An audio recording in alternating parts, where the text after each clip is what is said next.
आज की वीडियो में यह समझने का प्रयास किया गया है कि जीवन में स्थिरता कैसे प्राप्त की जा सकती है।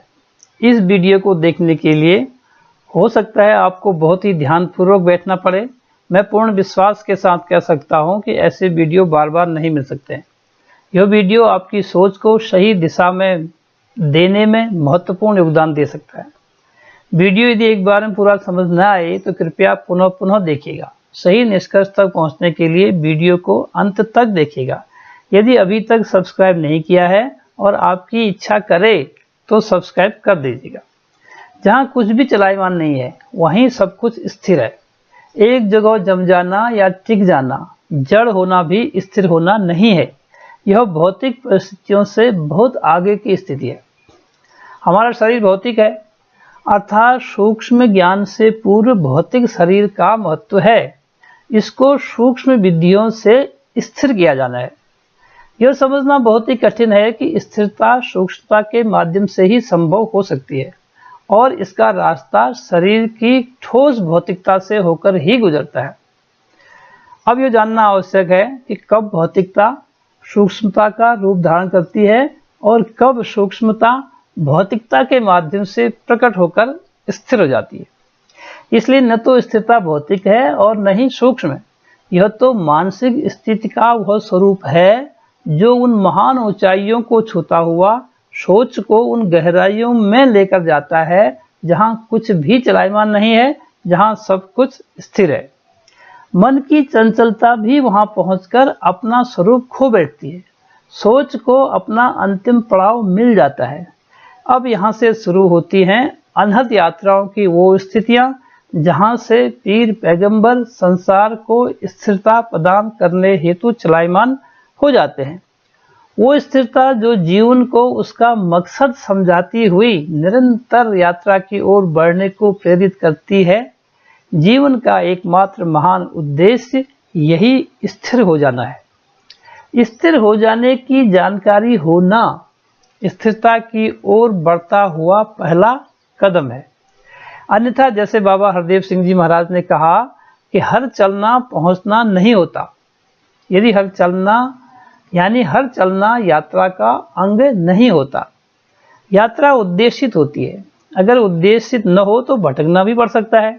यात्रा की दिशा कई बार भौतिक होती है और उसका रिजल्ट निकल जाता है सूक्ष्म। भौतिक व्यापार करने बाबा नानक जी कुछ रुपये लेकर घर से निकले थे और भटककर सूक्ष्म व्यापार की ओर मुड़ गए और अंततः सच्चा सौदा करके गुरु नानक देव स्थिर हो गए। उन्हीं की स्थिर अवस्था का एक और प्रसंग मिलता है। एक बार पिताजी ने खेत में भेजा चिड़ियों से गेहूं की रक्षा करने के लिए, पर नानक देव जी को सभी में राम भी नजर आया और कहने लगे, राम दी चिड़िया राम दा खेत, छक्को चिड़ियो भर भर पेट। मन की भटकन का अंत ही स्थिरता की ओर लेकर जाता है।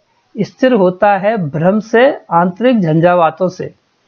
आध्यात्मिक प्रसंगों में आमतौर पर यह कहा जाता है कि अपने भीतर झांको। अधिकतर अपने भीतर झांकना भी भ्रमों की ओर ले जाता है, क्योंकि भीतर झांकने की पद्धति जाने बिना यह झांकना भी सफलताओं की ओर नहीं ले जा सकता। गुरु का मात्र संकेत ही काफी है। इस संकेत को पाने के लिए देने वाले के प्रति समर्पण चाहिए। समर्पण के बिना गुरु नहीं, गुरु बिना ज्ञान नहीं, ज्ञान बिना मार्ग नहीं और मार्ग बिना मात्र भटकन है। जीवन को उस मार्ग की आवश्यकता होती है जहां ठहराव हो, भटकन से ठहराव। अब प्रश्न उठता है कि भटकन क्या है? इसका उत्तर है जीव का निरुद्देश्य जीना। पुनः प्रश्न आता है कि जीवन का उद्देश्य क्या है? उत्तर है यही सबसे बड़ा प्रश्न है जीवन के लिए कि मैं क्यों और किस लिए जीऊं। उत्तर है स्थिर होने के लिए। स्थिर होना वो सब कुछ पाने में नहीं है जो मेहनत से प्राप्य है, बल्कि उसमें है जो समर्पण युक्त मेहनत से प्राप्य है।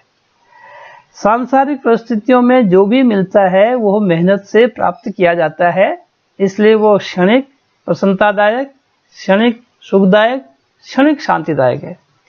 जब तक नहीं मिलता है तब तक मनुष्य सोचता है कि यदि मुझे ये मिल जाए तो मैं सुखी हो जाऊंगा, प्रसन्न हो जाऊंगा, शांतिमय हो जाऊंगा, बस स्थिर हो जाऊंगा, परंतु ऐसा होता नहीं है। स्थिरता वो अवस्था है जो भौतिक प्राप्तियों पर नहीं टिकी होती है, बल्कि प्राप्त को त्यागने की अवस्था पर पहुंचने पर टिकी होती है। स्वार्थ से, सिद्धियों से, तर्कों कुतर्कों से जो प्राप्त होता है वह स्थिरता की ओर नहीं ले जाता है, बल्कि अस्थिरता और चिंताओं की ओर ले जाता है। प्राप्त को त्यागने की अवस्था पर पहुंचने के लिए ऐसे मार्गदर्शक की आवश्यकता होती है जो राह और मंजिल दोनों को जानता हो।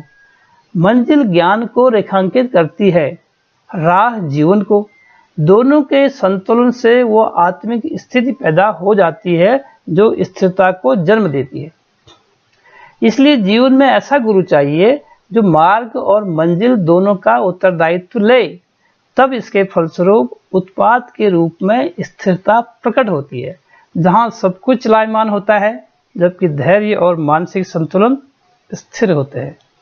यदि ये वीडियो आपको अच्छा लगे तो लाइक कमेंट कीजिएगा। इसी प्रकार के आध्यात्मिक वीडियो देखने के लिए चैनल को सब्सक्राइब करके अपने सामाजिक जीवन में शेयर कीजिएगा। I love you all.